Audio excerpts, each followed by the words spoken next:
Hello guys, আজ একটা নতুন ব্লগ নিয়ে তোমাদের সামনে চলে এলাম।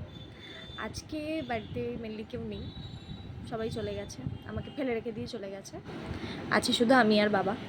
বাট এখন তো বাবা দোকানে, আর আমি আজকে সাজুগুজু করে একটু যাচ্ছি, নিজে নিজেই একা একা ঘুরে বেড়াবো। বোন আর মা গেছে মামা বাড়িতে, তো কালকে ভাইফোঁটা, আর ভাইদের জন্য কিছু মিষ্টিও কিনতে হবে।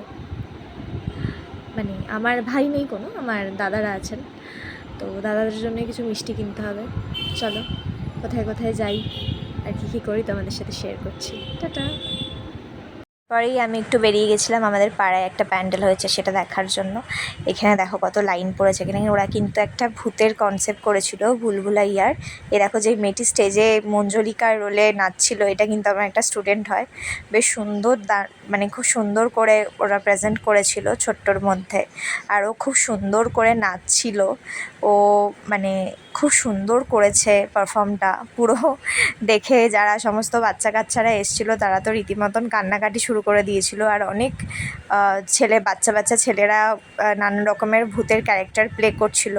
ভীষণ ভালো করেছে। এই দেখো ঠাকুরটাকে দেখো। তারপরে আমি বাড়ি চলে এসেছিলাম। বাড়িতে আসার পর দিদি এসেছিলো আমার সাথে থাকবে বলে, যেহেতু বনু নেই তো একা একা থাকতে ভালো লাগে না, তাই আমরা একটু বসে বসে আড্ডা মারছিলাম আর ঝুড়ি ভাজা খাচ্ছিলাম বসে বসে। তো বেশ মজা লাগছিলো, আর বনুকে খুব মিস করছিলাম, ও থাকলে আরও মজা হতো। তারপরে আমরা দেখো খেতে বসে গেছি চিকেন আর ভাত।